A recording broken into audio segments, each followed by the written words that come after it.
Hello, my name is Jante, and I am African American. Hi, my name is Layla and I am Jamaican American. Today we're going to do an interview about culture and diversity. So, the first question is discuss how it makes you feel when you are the only one or one of the few people of your race, gender, religion, or with your diversity, with your disability in a group such as the classroom.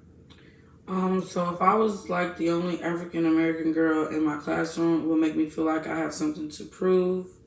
Because people will automatically assume that I'm not educated, or it'll take me a little bit longer to catch on uh, to whatever subject we're trying to learn. So I believe that it would motivate me to go harder in the classroom with just being with my own culture. It will make me feel like I have something to prove. Okay. What legal or ethical dilemma has happened within the last 2 years with the population you identify with the most that has made you ashamed or made you advocate or feel compassion for another population of people or an individual who was different from you? I feel like with all the police shootings going on with the black against black people right now, it's definitely something that I feel like I have to advocate for my people. There has been many officers shooting black people for no reason when making traffic stops, or even going into apartment buildings, shooting African Americans for no reason, um, killing black men, children, and women. So I just feel like they're going on like a killing spree for my culture. And this has been happening since 2012 when Trayvon Martin was killed for just walking with a bag of Skittles in Arizona. So I feel like within the past few years and even longer than that, it's been a lot of just wrongdoings to African American people because the cops feel like they have the authority to do it because they know that they're going to get away with it. What stereotypes do you think people have about you because of your race, gender, religion, or disability? I think that a lot of cultures look at us like that we're not very intelligent, or that we all like certain types of foods, that we are uneducated and have anger issues, and that a lot of us have like broken homes. Our appearance are is all the same, like we dress the same or we talk the same. Um, like we have our own type of culture, and sometimes they look at us like we're lazy, or we don't know how to. We have unstable lives, or that a lot of us have like mental disorders. Okay. What impact statement would you like to make on behalf of the group that you identify the most with regarding current affairs or events? I would like to say that we are all special and we can do anything we put our minds to. All it takes is effort to achieve our goals, not to let negativity that we are facing right now to keep us down, but to keep working toward our goals, making sure that our culture, that every other culture see us as their equal. We matter. I stand with the Black Lives Matter movement because it shows that we can stand together as a whole, and to let it be known that we that it's not fair what's going on with our people at all, and that they won't get away with it for too much longer, and we will keep standing for what we believe in, to get justice and peace as a whole. And I feel like the more that we stay united as a culture, that they will see, it's not right for what they're doing to us, and hopefully it will make a difference. And yeah, so I just want everybody to know that's African American that, we are strong and we are becoming the majority. And if we stick together, we can do anything, and we're powerful people. So that's what I feel like I want my culture to know. Okay. All right.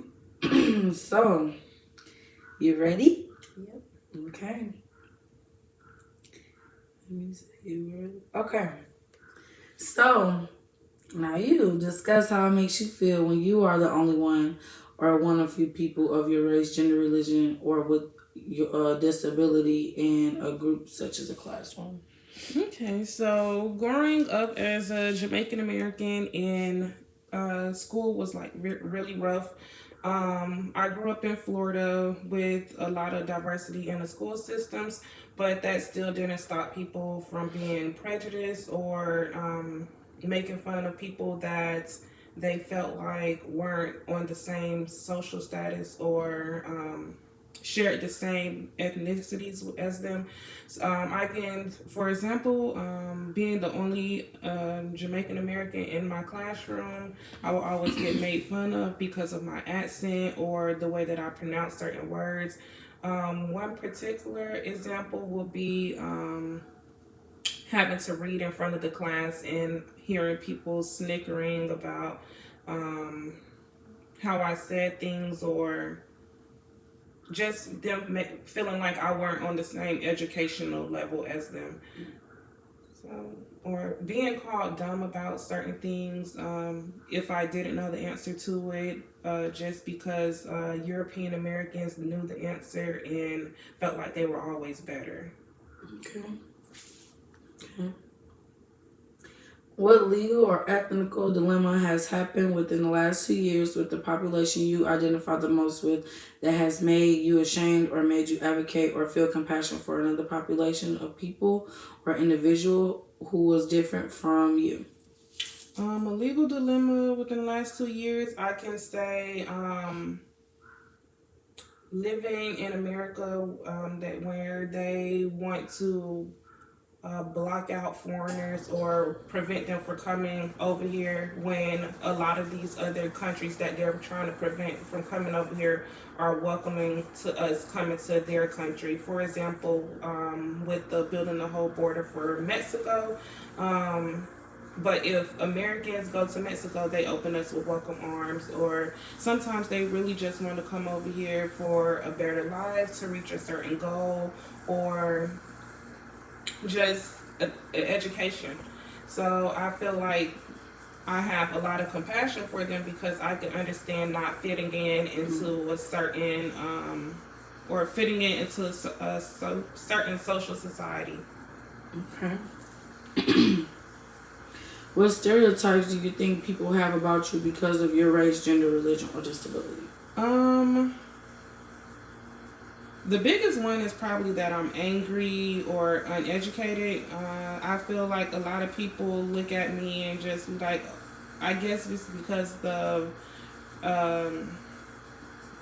way that I carry myself, they always feel like I'm angry. Even if I don't say anything, I'm labeled as being angry or being uneducated. I remember, or they also feel like that we're unwealthy.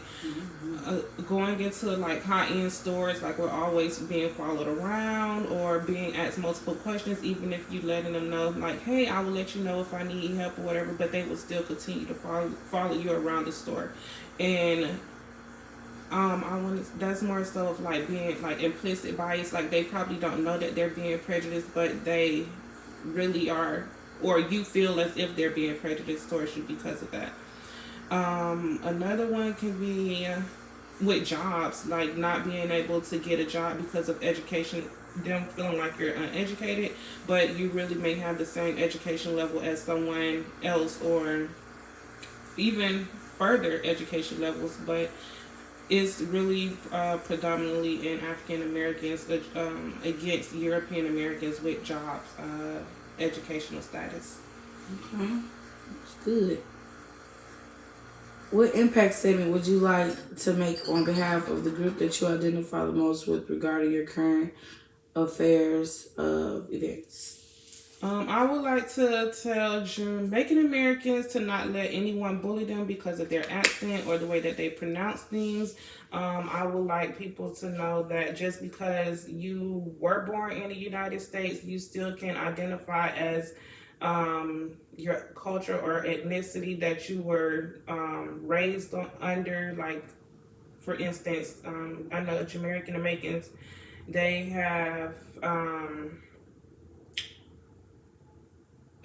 probably a Jamaican parent and then an American parent. So someone that was born in Jamaica and then someone that was born here in the United States. And they may be raised under two cultures or like different, different. They may be brought up differently. So I will tell them that to not worry if people believe that they're poor because of what they see on television or social media, because that still doesn't define their characteristics or who they are as a person. Yes, that was good. Thank you guys for watching.